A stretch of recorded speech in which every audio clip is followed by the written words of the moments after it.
Welcome to Sudbury Sports Unbiased, your source for no-spin coverage on the Sudbury Wolves, Sudbury 5, Sudbury Cyclones, and Sudbury Cups with Rick and Craig. Hello, sports fans. Craig here, and today we have a difference in our studio. We have a triumvirate of people to regale you with wit and wisdom, and I'm going to introduce the three. One you already know, and that's a gentleman named Rick Wyman. He's at the bottom of the screen, and we have a gentleman from CTV North Bay, the proclaimed soccer aficionado, Eric Taschner. Eric, welcome to the show. Yeah, thanks for having me on, Craig. I really appreciate it. And Rick, you always get welcome, so welcome as well. And we're going to get right to our topics today because, soccer is one of those games that moves fast. I just want to say, Craig, before we start, it's taken me weeks to get the great one on this podcast at Eric Taschner. He won the World Cup pool at CTV 4 years ago, and he's had bragging rights ever since. He keeps on reminding me he's in tough now heading into the semifinals, but that's a different story. But I'm glad Eric could join us because he knows a lot about soccer. Trust me, I hear about it all the time. Never let you live it down, Rick.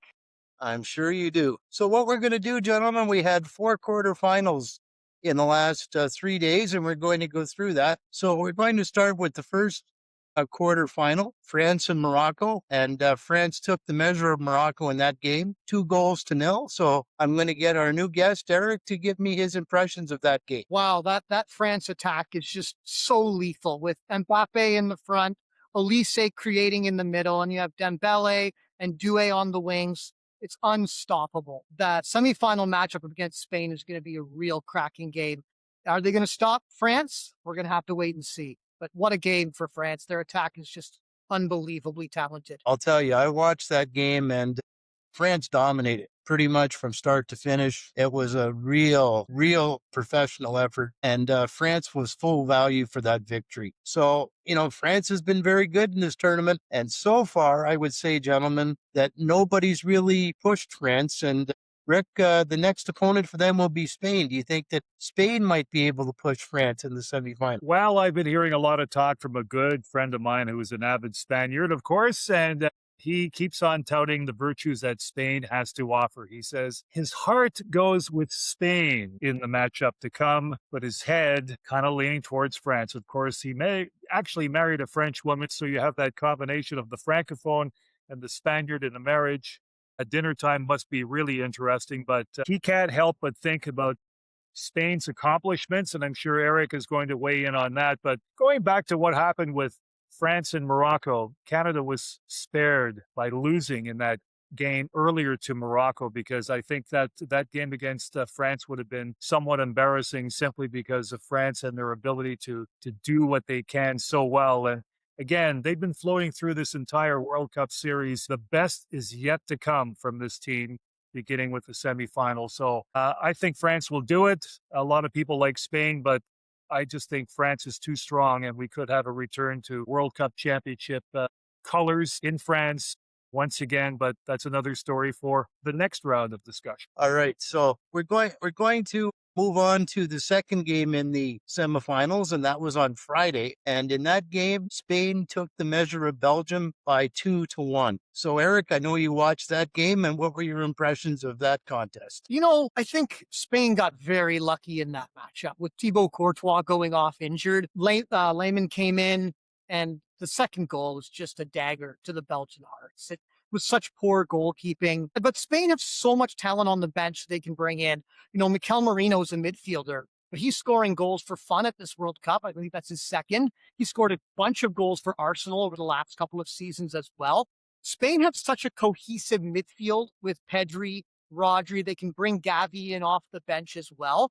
And everyone's talking about this France attack with this France-Spain semifinal matchup. I think Spain's going to dominate the midfield in that game. Like I said, you have Pedri, Rodri going to be dominating, and they're going up against Tchouaméni and Rabiot. I think Spain's going to really dominate the possession of the game, and I think France is going to hit them on the counterattack. So I think Belgium fans' hearts are broken a little bit here. They did very well considering their golden generation has come to an end. To get to the quarterfinals is a great step for them, but I think it was just one step too far.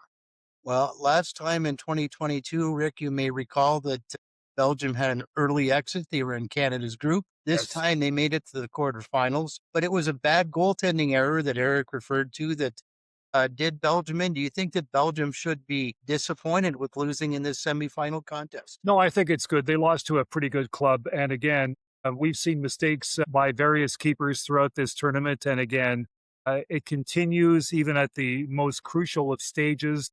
You've got to have that solid performance in goal. And I always say that good defense, even at the World Cup level, will prevail. I mean, you can struggle offensively, but if you can keep the opposition from scoring, and of course, it all starts in goal with your keeper, good play by your defenders, you have a chance. Belgium didn't get that once again, and it's unfortunate, but it's a lesson learned for the organization to build. And I don't know if they'll be back in the same predicament coming up in a couple of years, but the better team won by far. You've got to get a complete effort. And I like the way that Eric drops those names. He's just the Wikipedia when it comes to soccer knowledge. And that's why I wanted to have him on the show with you. I can appreciate that. And he's adding color and substance. And anytime we can add color and substance, I'm all for that. Eric, a very difficult goaltending error for Belgium. I felt bad for them. Courtois is a terrific keeper, and the backup really made a horrendous error. That was an easy chance, but it's the pressure of the World Cup, isn't it? Well, there is a lot of pressure. And, a lot of these players, they play for top level clubs in England and Spain. And, it's 10 times more pressure. It's amped up in the World Cup. Playing for your nation is one of the greatest achievements you can have as a footballer, right? You can win as many Champions Leagues, you can win as many Premier Leagues, but winning the World Cup trophy eclipses all of it. So yes, in these tougher matchups, the pressure is just amped up, and you want to be the team that wins. You want to say, I am a champion of the world. But it just hurt Belgium at that time. And Lehmann's had a really good season for Manchester United as well, coming in and taking over for Andre Onana. He had a really good season. So it's a very disappointing end for his season this summer with that horrible, horrible mistake. Rick, I wonder, though, Belgium was the one that dispensed with the U.S. You wonder if that was their tournament. And I say that in all sincerity. I'm not trying to be funny. No, we see that from time to time where teams reach a pinnacle of sorts, whether it be a quarterfinal, whether it be a semifinal. In some cases, they're just happy to be there and knocking off the heavily favored American squad, considering the controversy where a player is suspended, reinstated thanks to President Donald Trump, and the Americans still lose. So again, it's one of those things where Belgium did succeed when they had to. They embarrassed the Americans in America, which was crucial. And again, it left a pretty good feeling. But then again, you're up against an excellent team in your next game. And somehow that's a difficult mountain to climb for Belgium, and I'll have to regroup, as I said, but we'll see what happens in 4 years' time. But winning the game against the Americans, I'm sure they'll never forget that victory, nor will their countrymen ever forget that victory for years to come. And if I could quickly chime in about Belgium as well, they were playing Senegal in the round of 32. They were down 2-0, and they had to come back and fight back. They've had 2 emotional games in a row before playing Spain. I think they looked really knackered once they started playing Spain. I think their tank was quite empty when they got. And not just that, Eric, I agree with that, but I'll tell you, they were very fortunate to get by Senegal. Senegal by right should have won that game. So I think Belgium had a good tournament overall, and disappointing, of course, that they went out in that fashion. And then we had the fun of yesterday.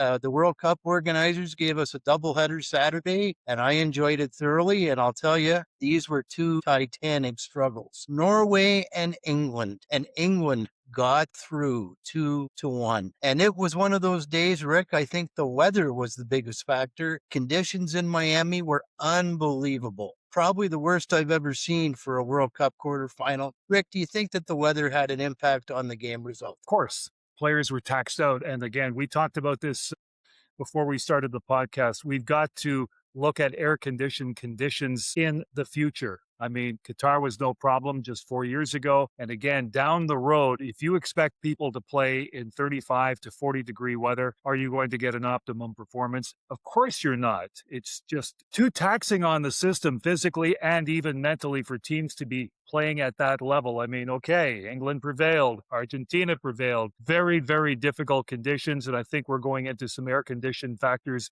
coming up with these semis this week. But again, to play in that extreme heat, definitely has taken its toll. I saw firsthand what it did to a couple of teams. One team played back to back, a women's team this weekend in Greater Sudbury in this heat yesterday and today. It affected them today. The men's game last night, second half, both teams are good games, or both teams were very good in terms of their play. But the factor, the matter is that, we've got heat, humidity, it's draining on players. It affects the performance. Eric, what I noticed in that game as soccer fans, I think that soccer fans were robbed because Harry Kane certainly wasn't at his best, and neither was Erling Haaland. I mean, I actually felt very bad for Erling Haaland. The heat got to him so badly that he was walking at the end of the game and he couldn't Yeah. finish. And that Yeah. had to have an impact on Norway. Yeah. And you know what? He's their main man. I mean, you have Odegaard and like you said, Erling Haaland kind of linking up the play. There was no link up play. I don't even remember. It was in the single digits, I believe, the amount of touches Erling Haaland had. He didn't have much, and neither did Harry Kane.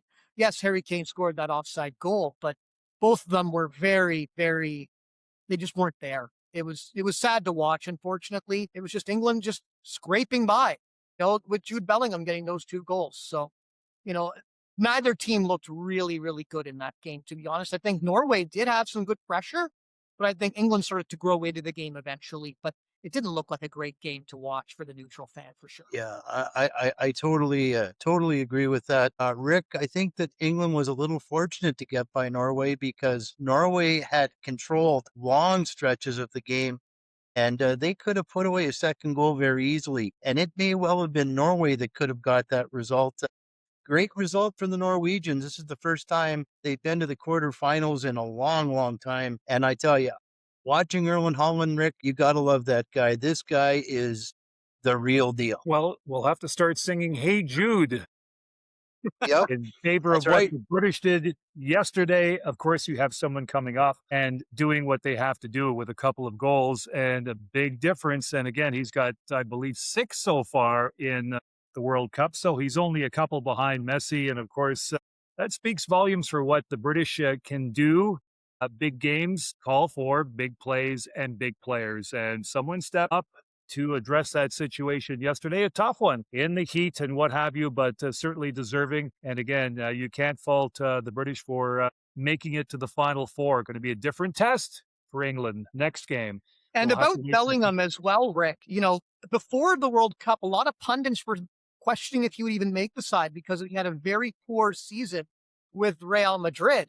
So there were pundits talking about him, and Thomas Tuchel, I even think, pulled him aside and said, you're going to be my man. I'm going to make you my star man. I'm going to put you in the number 10 role. And I think that's reinvigorated Jude Bellingham because he had a very poor season with Real Madrid. And I think this is starting to reinvigorate him now once the World Cup ends to get back to the club season because Barcelona won the league. And I think that's going to try to push Real Madrid further in the league season to try to reclaim the title.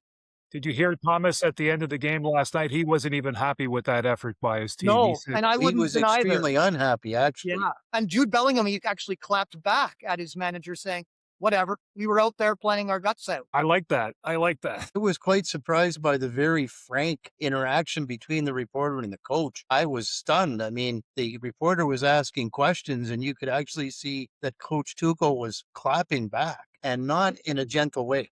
I think the reporter should have said it was more of a physical struggle instead of a mentality struggle because their mentality was great in that game to overcome all the obstacles. It wasn't a mentality issue. It was a physical issue for sure. Yeah, I totally agree with that. And there was one other factor that kind of went under the radar yesterday. We had a technological issue and it affected the game outcome. A ball that England kicked hit the spy wire, which runs the camera that goes up and down the field. Ball changes directions. Referee doesn't see it.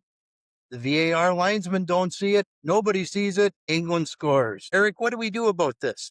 Well, I think this tournament has shown that FIFA has lost all credibility, because we've started to get our credibility back.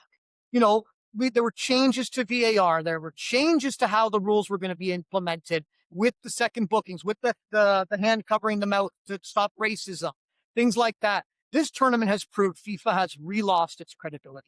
if they're saying that in the Croatia-Portugal match, a touch on the hair, one strand of hair is going to cause the sensor in the ball to go off, but a wire that's thicker doesn't impact the sensor, I don't know. It just feels like they're making it up as they go along. I know they're not making it up as they go along. But for the neutral viewer, when they're watching, they're going to say something's not right here. And Well, something Rick, I'll tell really you what wrong. I was thinking. When that ball on that call was missed, the first thing that popped into my mind, somebody wants to see England play Argentina in the semifinals. I've heard that as well. And I think Eric's statement is a little too strong here for this Sunday evening in terms of saying that FIFA has lost all credibility. It's an incident that happened. And again, we've seen calls made, calls missed, calls gone to VR, and we'll get that in a moment, which I'll discuss in just a couple of minutes and my thoughts on why we need a second referee. Eric disagrees with that, by the way. We talked about this at great length earlier this Totally week. disagree. But again, we'll get to that momentarily. I mean, it's the fact of the game. Stuff is going to happen. Yesterday, I watched the game and the referee missed a handball. How do you miss a handball? Stevie Wonder could have picked it out of a crowd. The referee missed it. Stuff is going to happen. And the thing is, it's FIFA would like to think that they have the best officiating crew available. They've got the optimum technology to be able to deal with this. Eric, there's going to be a breakdown somewhere, somehow. I think the problem is no one trusts them, Rick, because the fact that you can say a strand of hair touches the ball in the Croatia-Portugal match and that picks it up in the sensor, but a wire which is 10 times thicker doesn't pick it up. Like I said, FIFA has done great strides of trying to rebuild trust coming out of the Sepp Blatter era, and now with Gianni Infantino in charge. And now you look at what's happened with Balogun with the United States and President Trump, and now you look at this. What's happening here? They have to fix this. They have to sort this out and say, this is what we're doing. We're going to fix it this way so people can keep their, people are starting to feel like the integrity of the game on the field is lost. Before that was still, there were problems with corruption within FIFA, yes, but they felt the integrity of the game on the field remained. And now it doesn't feel like that. So there's got to be some investigative work done to root out what is going on with this, because it's becoming Here's too my much. problem, guys. Here's my problem, guys. When players from the sidelines can see that the trajectory of the ball is affected, I have a problem with that. I mean, it's not that players can see everything. And I know that from other sports. But the fact of the matter is, if the players on the sidelines can see it, somebody on the officiating crew or the VAR has to see that. It just has to happen. And That's my problem. the problem, Craig, is as well, no one saw it.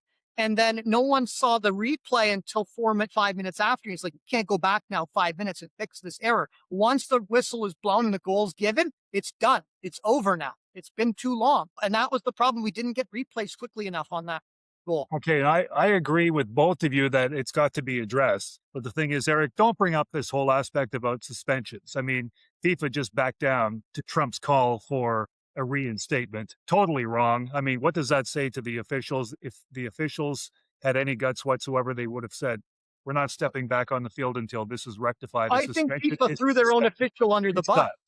It's done.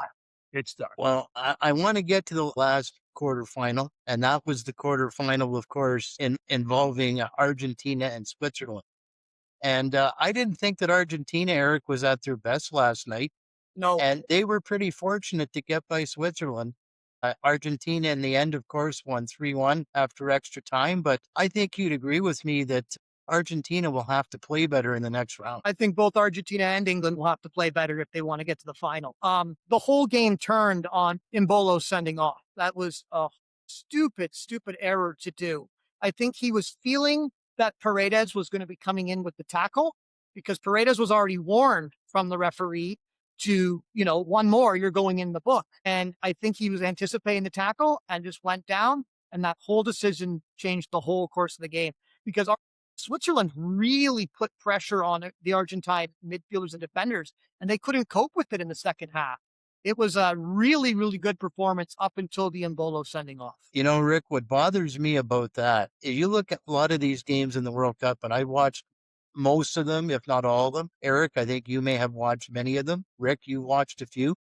Yes. The bottom line is that you can call simulation yellow cards in every game and on multiple occasions.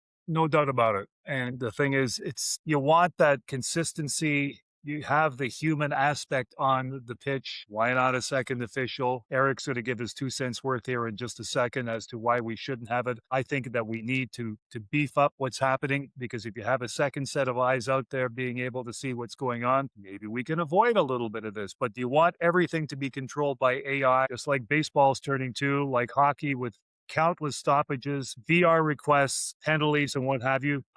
Listen, as a former official in hockey, I'm led to believe that we have to have a human element involved in the game. Mistakes are going to be made because that is what humans do. Yeah, I appreciate that.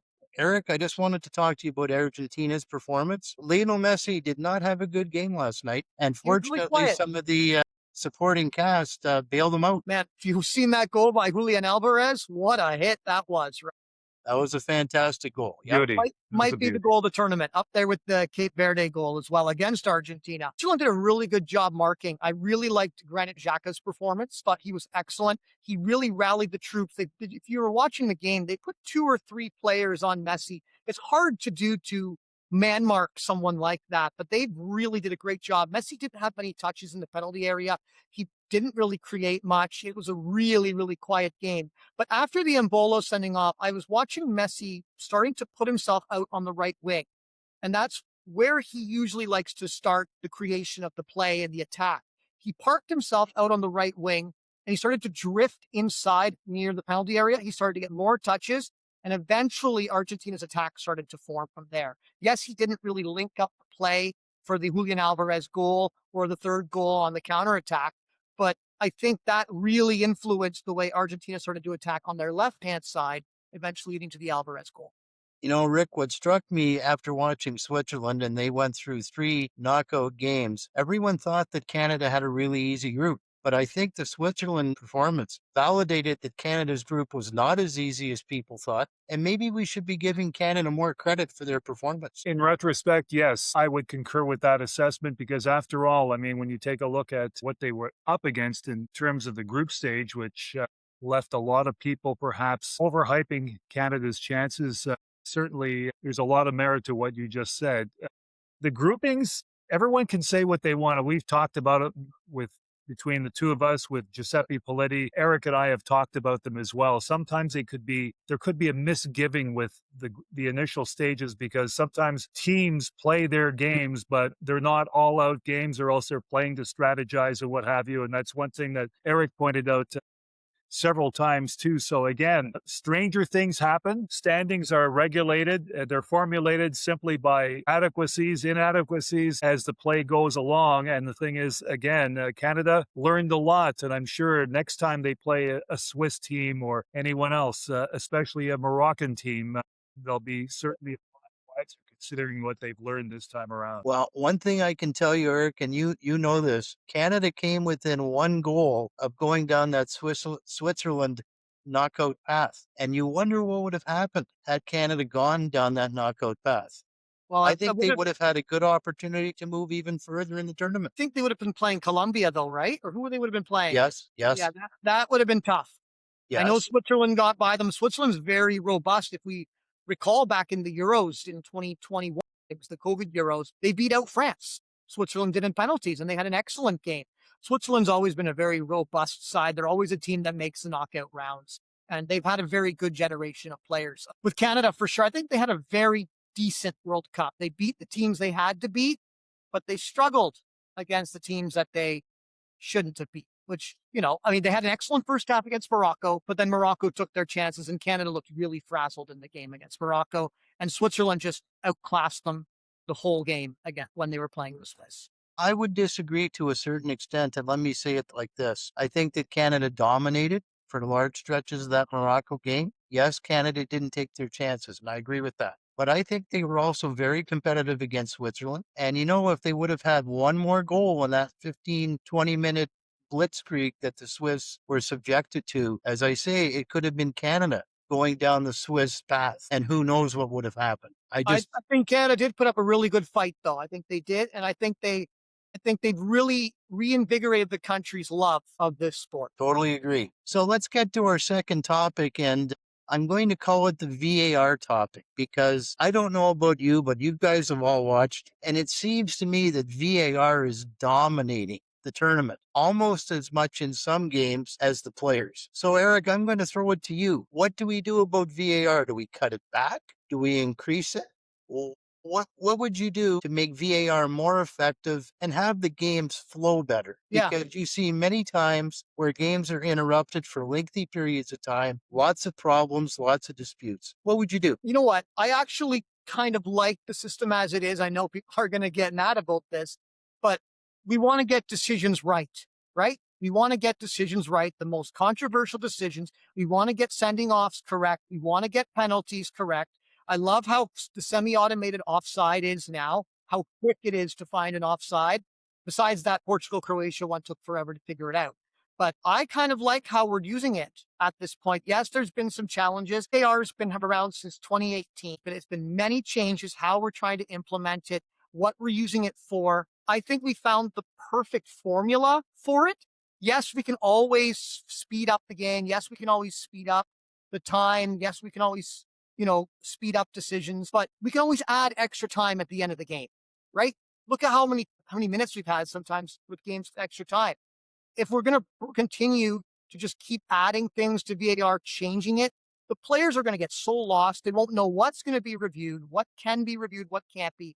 I think we're at the point where we just leave it as it is and we continue to grow the game around it. I think that Eric, though, hit the problem, Rick, that I'm trying to identify. And that is that I think the players are getting lost in the VAR system. And, the English Championship, which is the English second division, doesn't have VAR. And I'm not so sure that that product is any worse than the VAR product. So you talked about a second referee and you are a referee. So I want your perspective on the VAR. I think there probably would be less VAR with the second referee. And the thing is, we can talk about this until midnight with Eric because he's got his side and I've got my side. Look what happened in hockey. Second referee, we went from one NHL official to two linesmen. You've got four people on the ice. That field is massive in soccer, Eric. And Craig, as you well know, I just think that second set of eyes would certainly add, and they could be diametrically opposed in terms of their positioning. I don't know how you want to strategize this. And even looking at games locally here and thinking about the possibility, I just think it would probably negate the need for more VAR. I like VAR. I think it's great. It's crucial in some cases, but the thing is, maybe we could minimize the impact that it might have on the end result with a second set of eyes. But Eric, well done. Great explanation. Yeah, but here's my issue. I think VAR does have its place, but I think it needs to be more limited. And I think originally VAR was set up to review egregious errors. And this is where I'm having the problem because VAR, in my view, is not just setting right egregious errors. It's becoming its own judgment system. That's the problem that I have. I don't have an issue with reviewing whether the ball crosses the line and things like that. That's fine. I have no problem with that. But my problem is with the technology, and not just in soccer, but in hockey, we are now subjected to many minutes in many games of VAR reviews for things that were never intended with the system. But at the end of the day, Greg, you want to get the decision right.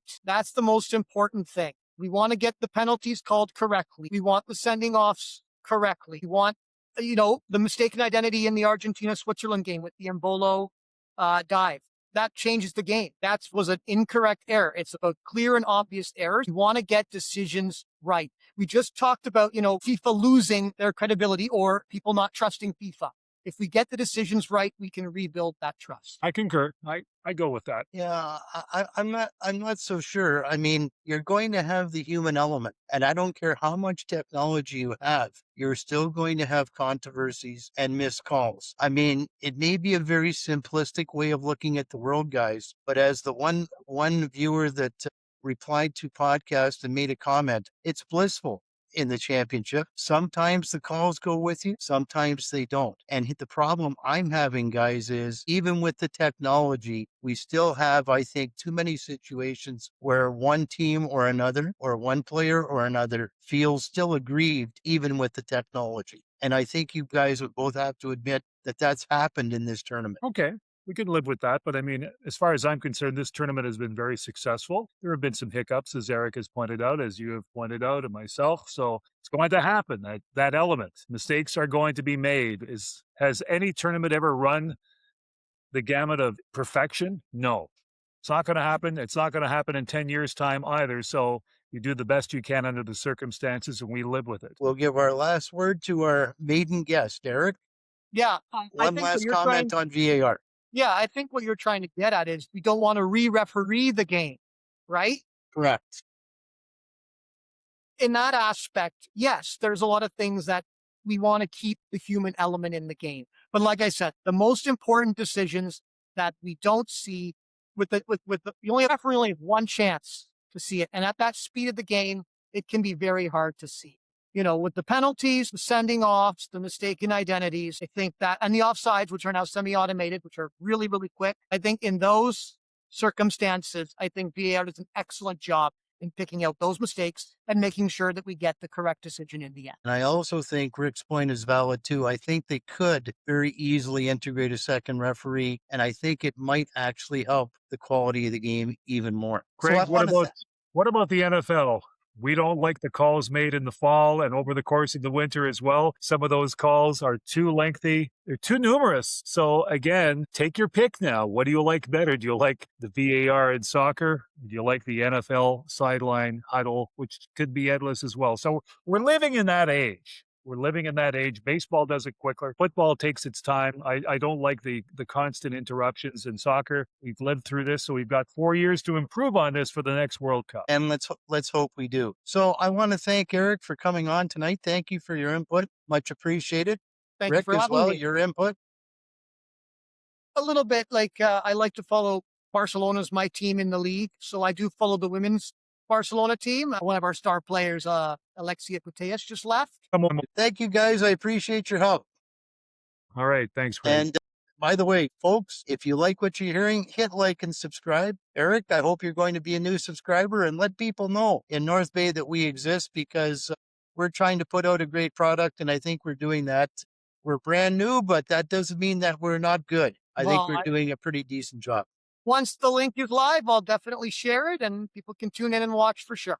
All right, gentlemen, thank you. Thank you. Thanks, Craig.